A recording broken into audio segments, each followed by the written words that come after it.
Hi y'all, welcome back to Cooking Me Style. Terry's gonna show you how to make something that's yucky and nasty. Oh, Spicy mayo. I don't like mayo. let's make some spicy mayonnaise. I've got real mayo, Kraft, that's what I have. And a spoon. I don't need a whole lot because Bobby does not care for mayonnaise. So it's just me having this. And I have Sriracha sauce. Yummy. Mix it up.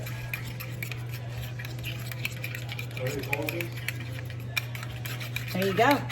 Easy as that. Spicy mayo. Drizzle with some spicy mayo.